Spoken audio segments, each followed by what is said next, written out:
नमस्कार विद्यार्थी मित्रांनो, टिक्कर मराठी सरळ सेवा या यूट्यूब चॅनलवर मी उमेश सर तुमच्या सर्वांचे मनपूर्वक स्वागत करतो। मुंबई महानगरपालिका 2024 साठी कार्यकारी सहाय्यक लिपिक 1846 जागा आहे। तर त्यासाठी आपण खास एक नवीन सिरीज चालू करत आहोत। स्पेशल 60 दिवसाची सिरीज असणार आहे। या सिरीजचं नाव आहे विजेता सिरीज। लेक्चर नंबर आहे 3. आतापर्यंत ज्यांनी 2 बघितले नसेल एकदा बघून घ्या, नक्कीच फायदा होईल। तर यामध्ये काय असणार आहे, तर अंकगणिताचे पीवायक्यू असणार आणि प्लस अतिसंभाव्य प्रश्न असणार यामध्ये। कारण पीवायक्यू ची संख्या कमी आहे, गणिताची जास्त भेटत नाहीये, त्यामुळे अतिसंभाव्य प्रश्नांचा समावेश याच्यामध्ये असणार आहे। तर तुम्हाला काय करायचं, लिंक जेवढे तुमचे मित्र मैत्रिणी अभ्यास करत असतील मुंबई महानगरपालिकेचा, तर सगळ्यांपर्यंत आपल्या चॅनलची लिंक शेअर करायची, ठीक आहे। आणि आपल्या लाईक करून घ्यायचे, शेवटपर्यंत बघायचं, नक्कीच फायदा होऊन जाईल। चला सुरुवात करूया। पहिला प्रश्न बघा, 9,48,708 प्लस 2,05,405 वजा 1,86,616 बरोबर किती? तुम्ही म्हणाल सर हे प्रश्न येतात का बेरीज वजाबाकीचे? हो येतात प्रश्न। हा पुणे महानगरपालिकेला आलेला प्रश्न आहे, विचारलेला प्रश्न आहे। तर काय करायचं, सगळ्यात पहिलं बेरीज करायची, नंतर वजाबाकी करायची। मग बेरीज करून घ्या। काय येणार ह्याचं उत्तर? ऑप्शन नंबर 1 2 3 4 काय सांगा? पहिले तुम्ही प्रयत्न करा, उत्तर चुकलं तर मी आहेच। पहिला ऑप्शन बघा, 9,57,501 9,67,502 9,67,603 की 9,67,501 काय लिहायचं उत्तर? भरपूर जण म्हणत असतील सर एवढे सोपे प्रश्न, बघूयात किती जणांचं उत्तर बरोबर येते। घाईघाईमध्ये प्रश्न सोडवून घाईघाईमध्ये सिली मिस्टेक करतात, उत्तर काढून सुद्धा पटकने ऑप्शन नंबर 1 ला स्टिक करून जाते, ठीक आहे। चला सोडूयात। 9,48,708 प्लस 2,05,405 यांची सगळ्यात पहिली बेरीज करून घ्या। 8 आणि 5 13, 1 हातचा 1,81 7 आणि 4 11 8 5 13 आणि 1 14 4 आणि 1 5 9 2 11 किती आली बेरीज? 11,54,113। ह्याच्यातून वजा करा 1,86,612। 3तून 2 गेला 1 उरला, 1तून 1 0, 11तून 6 गेले 5 उरले 1 हातचा, 14तून 7 गेले 7 उरले 1 हातचा, 15तून 9 गेले 6 उरले 1 हातचा, 11तून 2 गेले 9 उरले। म्हणजेच किती आलं उत्तर? 9,67,501 ऑप्शन नंबर 4। जर तुम्हाला वाटलं आपलं उत्तर बरोबर आहे का, क्रॉस चेक करायचं असेल तर काय करायचं, ह्या दोघांची बेरीज करायची आणि ह्या दोघांची बेरीज एवढी आली पाहिजे। जर ह्या दोघांची बेरीज जर एवढी आली तर आपलं उत्तर बरोबर आहे, ह्याला म्हणतात क्रॉस चेक। करून बघा, 2 आणि 1 3, 1 आणि 0 1, 6 आणि 5 11 1 हातचा, 6 8 आणि 6 14 1 हातचा, 8 आणि 7 14 आणि 1 15, 9 आणि 2 11 आलं का? 11,54,113। म्हणजे आपण जे काढलेलं उत्तर आहे 9,67,501 हे उत्तर बरोबर आहे। कळलं क्रॉस चेक कसं करायचं? जे आपण उत्तर काढलेलं आहे आणि जे वजा केलेलं आहे या दोघांची बेरीज, जी मोठी संख्या आहे तेवढं जर आलं तर आपलं उत्तर बरोबर। क्लिअर? समजलं सगळ्यांना? पुढचा प्रश्न बघा, 22,201 ते 22,301 या तिकिटांच्या सिरीज मध्ये सर्व सिनेमाची तिकिटे विकली गेली, एकूण 2,727 रुपये जमा झाले, तर एका तिकिटाची किंमत किती? ऑप्शन बघा, 27.27, फक्त 27, 20 रुपये आणि 25 रुपये। काय लिहायचं उत्तर? बघा प्रयत्न करा, नाही आलं तर शेवटी मी आहेच। काय लिहायचं उत्तर? थोडक्यामध्ये तुम्हाला काय काढायचंय, सगळ्यात पहिलं 22,201 पासून 22,301 पर्यंत किती तिकिटे आहेत, तिकिटांची एकूण संख्या काढायची, एकूण रकमेला भाग दिला तुम्हाला एका तिकिटाची किंमत भेटून जाईल। आता भरपूर जण इथं काय करणार माहिती का, 301 वजा 201 100, 100ने भाग दिलं, 2 घर सोडून पॉईंट देऊन टाकला, म्हणजे 27.27. ऑप्शन नंबर 1 लिहितील, भरपूर जण लिहितील. अशाच सिल्ली सिल्ली मिस्टेक, छोट्या छोट्या चुका, आणि मग मार्क जातात. तर सगळ्यात पहिलं जर आपल्याला दरम्यानच्या संख्या काढायच्यात, त्यांच्या मधल्या संख्या काढायच्यात, तर काय करायचं? मोठ्या संख्येतून 22,301 मधून लहान संख्या वजा करा, 22,201, पण त्याच्यामध्ये एक प्लस करा. हे विसरू नका, हे अतिशय महत्वाचं आहे. 301 मधून 201 गेले 100, 100 आणि 1 101. एकूण तिकिटांची संख्या किती आहे? 101 तिकीट विकलीत, 100 नाही 101. किती तिकीट विकली? 101. हा, जर 22,201 पासून 22,300 पर्यंत असते ना, 300, तर बरोबर 100 तिकीट झाली असते. पण 301 पर्यंत आहे म्हणजे किती असणार तिकीट? 101. एकूण किती रक्कम जमा झाली? 2,727. तिकिटांची संख्या 101. आता 101 ने भाग द्यायचे. आता 101 चा पाढा डायरेक्ट तयार करायचा. बघा, समजा पुढचा 1 नाहीये, फक्त 100 आहे. मग 100 दुने 200, 100 त्रिक 300, पुढे जात आहे. म्हणजे पहिला भाग कितीचा बसणार? 101 101 2 दुने 202. 272 मधून 202 गेले, किती उरले? 70. वरतून घेतला 7, किती झाले ती संख्या आता? 707. मग 101 7 707. मग कितीचा भाग बसला? 27चा. म्हणजे प्रत्येक तिकिटाची किंमत किती असणार? 27 रुपये. Option number 2. कळलं? ऑप्शन नंबर 1 ला टिक करून याल, चुकून जाईल. कारण तिकिटांची संख्या किती आहे एकूण? 101. 100 नाही, किती असणार? 101. 300 पर्यंत असतं ना, तर आले असते 100 तिकीट. 301 पर्यंत आहे. यात सिल्ली मिस्टेक होतात. कळले? क्लिअर? पुढचा प्रश्न बघा आता. 6,355 या संख्येला 13 ने निशेष भाग जाण्यासाठी लहानात लहान कोणती संख्या मिळवली पाहिजे? ऑप्शन नंबर 1 2, ऑप्शन नंबर 2 3, 0 आणि 1. कोणती लहानात लहान संख्या मिळवली तर 13 ने पूर्ण भाग जाईल? थोडक्यात काय करायचं, तुम्हाला त्या संख्येला 13 ने भाग देऊन बघायचे, किती कमी पडतात तेवढे मिळवून टाका. 6,355 भागिले काय करा? 13. 13चा बडावळा, 13 पंचे 65 पुढे जाते. मग 13 चोक 52. 3तून 2 गेला, 1 उरला. 6तून 5 गेला, 1 उरला. वरतून घेतला 5, किती झाले? 115. आता 13 8 4 दर्श, 13 9 17 दर्श, पुढे जाते. मग 13 8 4 दर्श. मग 115 मधून 4 गेले, किती राहिले? 11. वरतून घेतला 5, किती झाले आता परत?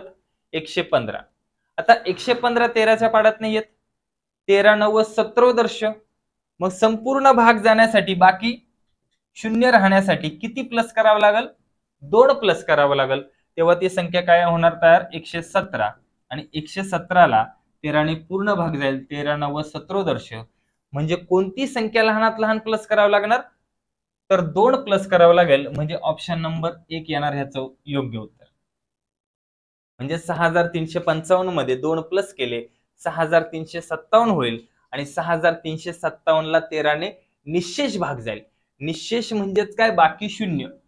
शेष म्हणजे बाकी, म्हणजे बाकी 0 येण्यासाठी 2 प्लस करावं लागेल. कळले? क्लिअर? पुढचा प्रश्न बघा. 8 मजूर एक काम 5 दिवसात करतात, तर 20 मजूर तेच काम किती दिवसात करतील? काम तेच आहे, काम समान असेल तर पहिले मजूर दिवस वेळ वरती घ्यायचे, नंतरचे मजूर दिवस वेळ छेदस्थानी घ्यायचे, भाग द्यायचा, काटाकाटी करायची, डायरेक्ट तुम्हाला उत्तर भेटून जाईल. काम समान असेल तर. मग काम समान आहे, पहिले मजूर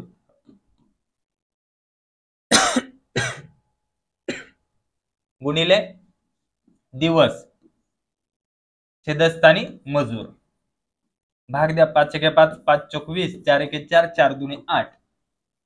किती आले? 2 एके 2. म्हणजे 20 मजुरांना ते काम किती दिवसात पूर्ण होईल? तर 2च दिवसात पूर्ण होईल. Option number 3. 20 मजुरांना ते काम करण्यासाठी किती दिवस लागतील? 2 दिवस लागतील. काम समान असेल तर प्रत्येक वेळेस काय करायचंय? अंशस्थानी पहिले मजूर, पहिले दिवस, वेळ, तास जेवढे पण असेल ते अंशस्थानी लिहायचे. नंतरचे दिलेले मजूर, वेळ, दिवस जे दिलं असेल ते छेदस्थानी लिहायचे. मग तुम्हाला डायरेक्ट उत्तर भेटून जाईल. क्लिअर? पुढचा प्रश्न बघा, सोडवा. 0.4 गुणिले 0.4 गुणिले 0.4 छेद 0.4 गुणिले 0.4 बरोबर किती? ऑप्शन बघा, 0.04 फक्त 4, 0.4 आणि 40. आता इथं पॉइंट क्लिअर करायची सुद्धा गरज नाही, कारण अंशस्थानी आणि छेदस्थानी समान संख्या आहेत. मग 0.4 ला 0.4 गेले, 0.4 ला 0.4 गेले, राहिले काय? अंशस्थानी 0.4. हेच असणार त्याचं उत्तर. 0.4 ऑप्शन नंबर 3. जर पॉइंटचा भागाकार करायचा असेल तर पॉइंट नाही असं समजायचं, डायरेक्ट त्या संख्या लिहून टाकायच्या. छेदस्थानी जेवढे घर सोडून पॉइंट आहे, जेवढे अंक सोडून पॉइंट आहे, वरती तेवढे शून्य द्यायचे आणि वरती जेवढे असेल तेवढे खाली शून्य द्यायचे. म्हणजे पॉइंट काय करतो आपण? समान करून टाकतो, पॉइंट नाहीसे करून टाकतो. कळलं? इथं पॉइंट समान करायची गरजच नाही, कारण अंशस्थानी छेदस्थानी समान संख्या असतील तर डायरेक्ट त्यांचे पॉइंट जाऊन डायरेक्ट त्या संख्येने त्या संख्येला भाग देऊ शकतो. कळले? क्लिअर?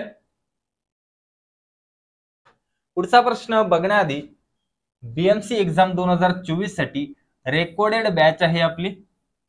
या बॅचची फी आहे 499 रुपये. या 499 रुपयामध्ये तुम्हाला काय भेटणार? मराठी व्याकरण, बुद्धिमत्ता चाचणी, इंग्रजी व्याकरण, सामान्य ज्ञान, सामान्य विज्ञान. त्यासाठी तुम्हाला काय करायचंय? टिक्कर मराठी ऍप डाउनलोड करायचंय आणि काही अडचण असल्यास आपल्या ऑफिस नंबरला कॉल करायचा आहे, संपूर्ण माहिती भेटून जाईल. ऑफिस नंबर आहे 8233007373. या नंबरला कॉल करा, सर्व माहिती भेटून जाईल. ज्याला पाहिजे असेल बॅच घेऊ शकता. ठीक आहे? पुढचा प्रश्न बघा, मी एक संख्या कागदावर लिहिली, तिच्या 2 मिळवले, आलेल्या बेरजेला 7 ने भागले तर भागाकार 4 आला, तर मी कागदावर लिहिलेली ती संख्या कोणती असावी? ऑप्शन बघा, 25, 26, 27 आणि 33. बघा, अशा प्रकारचा प्रश्न आला, सोडवा. काय लिहायचं उत्तर सांगा.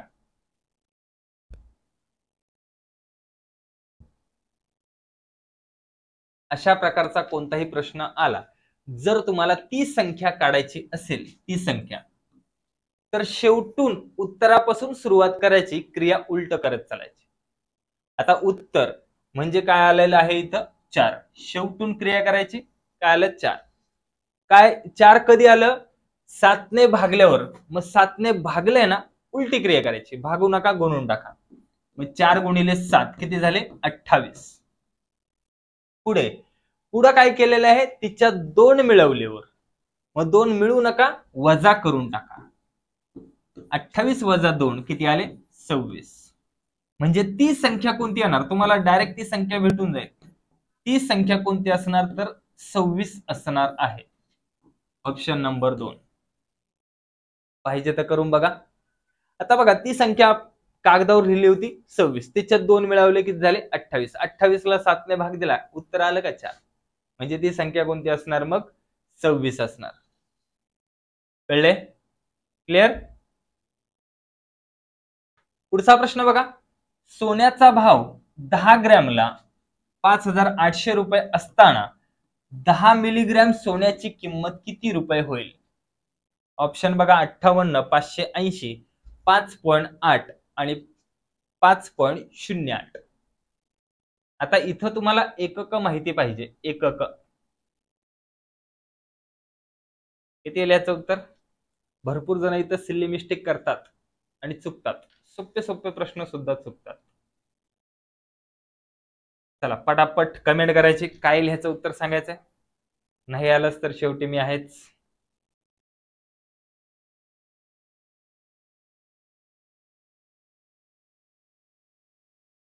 किती आलं याचं उत्तर? बघा आता नीट लक्ष द्या. 1 ग्रॅम बरोबर किती? 1000 मिलीग्रॅम. 1 ग्रॅम बरोबर 1000 मिलीग्रॅम. मग 10 ग्रॅम असेल तर मिलीग्रॅम किती होणार? गुणिले काय करणार? 1000. म्हणजेच किती आलं? 10,000. मिलीग्रॅम किती आलं? 10,000. मग 10,000 आता दोन्ही एकक समान असेल. बघा दोन पद्धतीने सांगतो. 10,000 मिलीग्रॅम बरोबर 5,800 रुपये. तर 10 मिलीग्रॅम बरोबर किती? तिरकाच गुणाकार 5,800 गुणिले 10 छेदस्थानी 10,000. शून्य फक्त काटाकाटी करायची. 1 2 3 शून्य गेले. 1 2 3 शून्य गेले. छेदस्थानी किती आहे? 10 आहे. अंशस्थानी काय आहे? 58. मग 58/10 अंशस्थानी जेवढे शून्य असेल तेवढे घर सोडून पॉईंट देऊन टाकायचे. म्हणजेच काय येणार ह्याचं उत्तर? 5.8.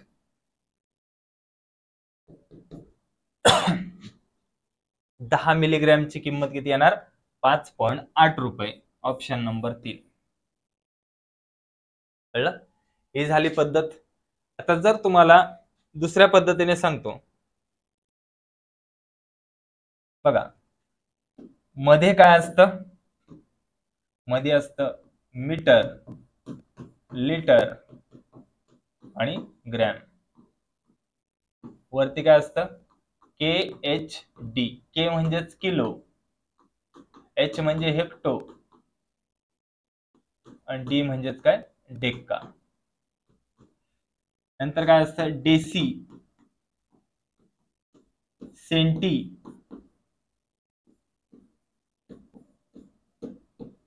आणि शेवटी काय असतं? मिली. आता बघा 10 ग्रॅमची किंमत किती आहे? 5,800. बघा 1 ग्रॅम असेल, डेसी किती होणार? 10, सेंटी किती होणार? 100, मिली किती होणार? 1000. एक एक शून्य वाढत चालतं. बघा 10 मिलीग्रॅमची 10 ग्रॅमची किंमत किती आहे? 5,800 रुपये. मग एका ग्रॅमची किंमत किती येणार? एक शून्य कट.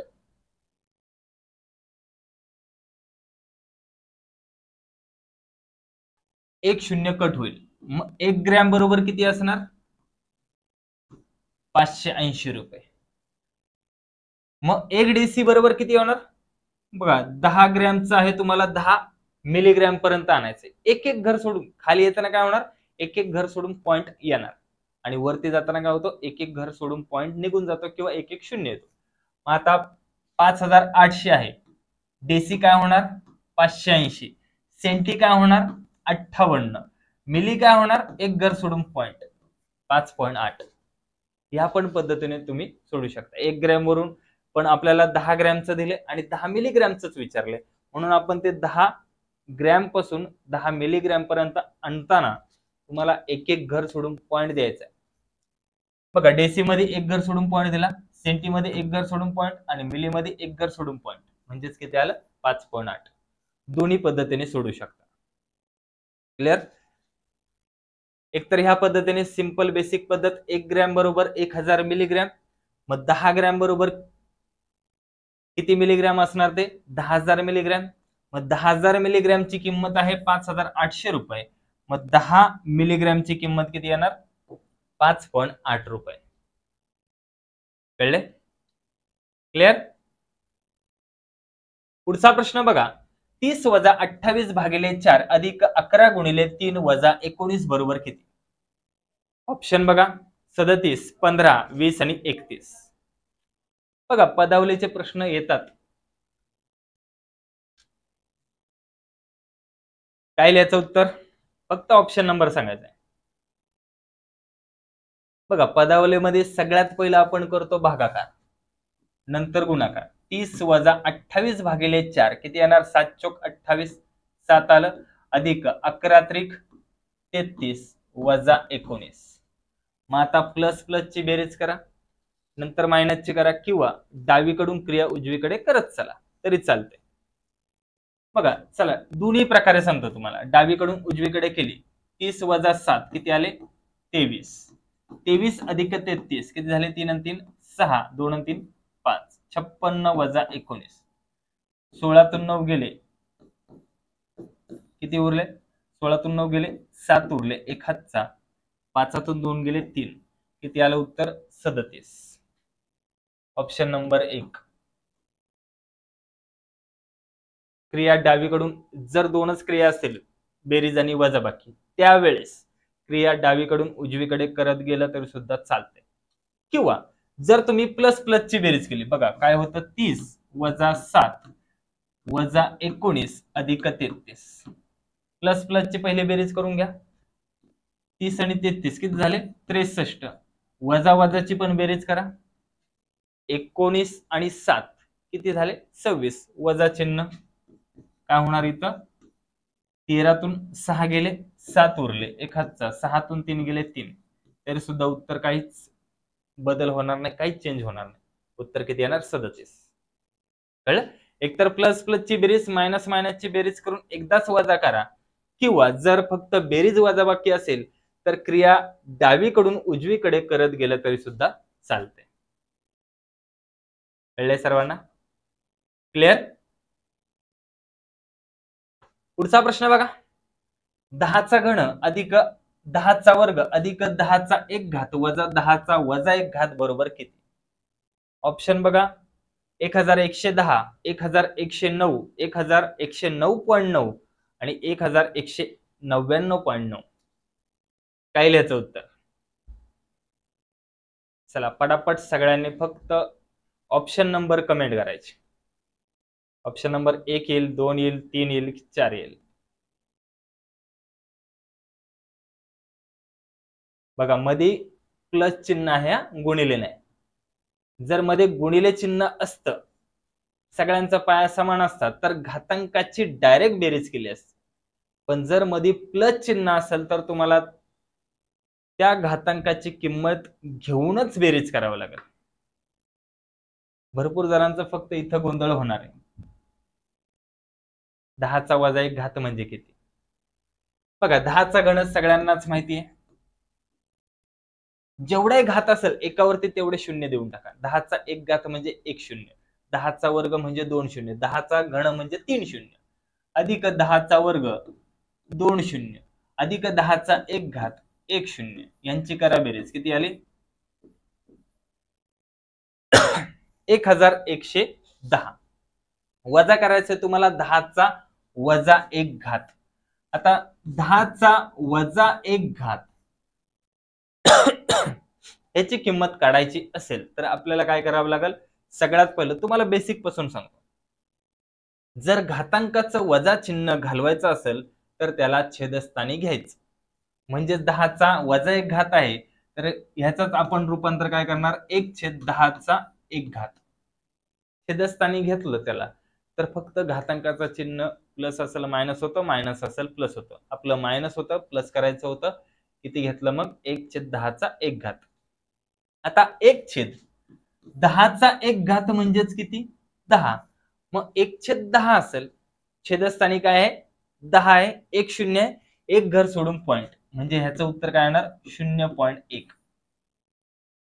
कळलं. 0.1 कुठून आला 10चा वजा 1 घात बरोबर काय येणार 0.1. कसं आलं 0.1 परत एकदा सांगतो बघा. 10चा वजा 1 घात आहे. या घातांकाचं वजा चिन्ह घालवायचं असेल तर आपण 1 छेदस्थानी ती संख्या नेतो. म्हणजेच काय येणार 1/10चा 1 घात. आता वजा चिन्ह गेलं मग 10चा 1 घात म्हणजे काय येणार 10च. मग 1/10 मग 1 ला जर 10 ने भाग दिला तर उत्तर काय येणार 0.1. आता ते वजा आहे वजा करून टाका 0.1. 10तून 1 गेला 9 उरला. 1 हातचा 10तून 1 गेला 9 उरला. 1 हातचा 1तून 1 0 1 1 म्हणजेच किती आलं 1109.9. 1109.9. ऑप्शन नंबर येणार 3. भरपूर जण ऑप्शन नंबर 1 आणि ऑप्शन नंबर 2 सांगतील.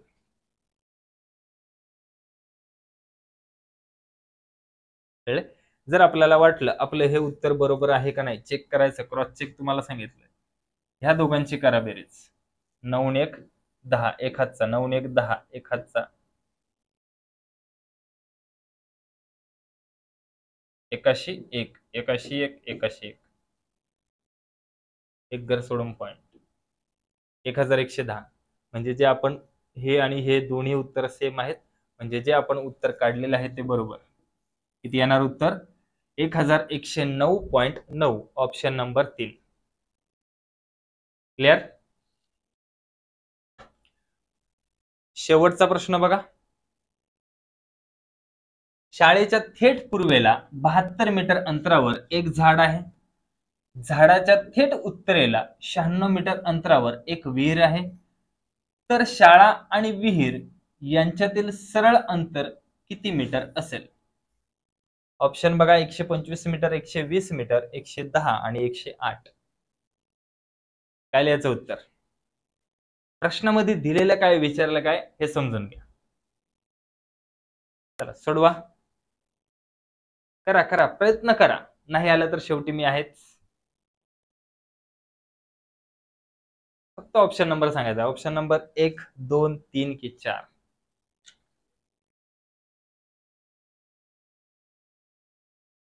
नाही आलं? लक्ष द्या. काय सांगितलं बघा, शाळेच्या थेट पूर्वेला 72 मीटर अंतरावर एक झाड आहे. समजा इथं शाळा आहे. शाळेच्या काय सांगितलेत? पूर्वेला. पूर्व म्हणजे उजव्या साईडला. समजा इथे काय आहे? एक झाड आहे. पूर्वेला एक झाड आहे. काय सांगितले? झाडाच्या थेट उत्तरेला, उत्तर म्हणजे वरती, झाडाच्या थेट उत्तरेला 96 मीटर अंतर. हे अंतर किती आहे? 96 मीटर. हे अंतर किती आहे? 72 मीटर. 96 मीटर अंतरावर एक विहीर आहे. इथे काय आहे? विहीर. आता पुढे काय त्यांनी विचारले, तर शाळा आणि विहीर यांच्यातलं अंतर किती? शाळा आणि विहीर यांच्यातलं अंतर म्हणजेच तुम्हाला पाया दिलाय, उंची दिली आणि तुम्हाला कर्ण काढायचं आहे. मग पायथागोरसचा सिद्धांत काय लागतो? कर्ण वर्ग बरोबर तुम्हाला काय काढायचं आहे? कर्ण. पायथागोरसचा सिद्धांत कर्ण वर्ग बरोबर बाजू वर्ग अधिक बाजू वर्ग किंवा पाया वर्ग अधिक उंची वर्ग, या दोन वर्गांची बेरीज एकट्या कर्णाच्या वर्गाच्या बेरजे इतकी असते.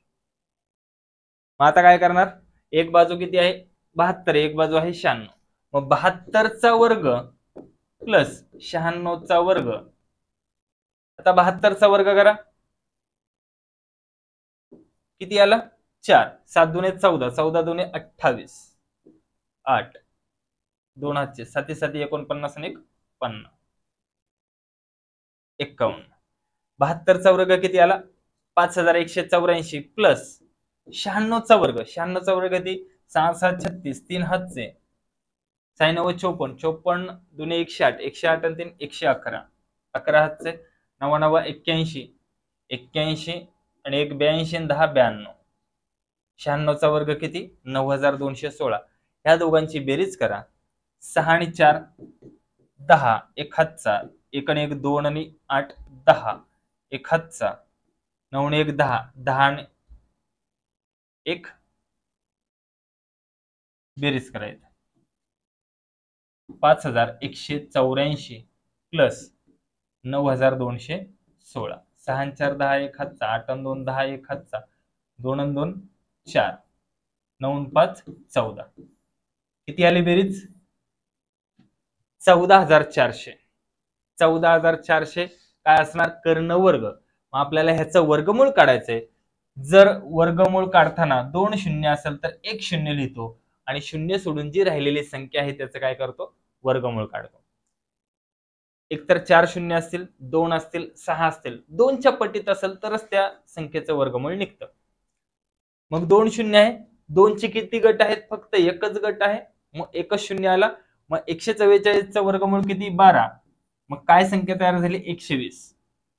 म्हणजे शाळेपासून विहिरीपर्यंत अंतर किती असणार आहे? 120 मीटर. सरळ अंतर किती असणार? 120. समजलं सगळ्यांना? क्लिअर? ज्याला पाहिजे असेल स्क्रीनशॉट काढू शकता.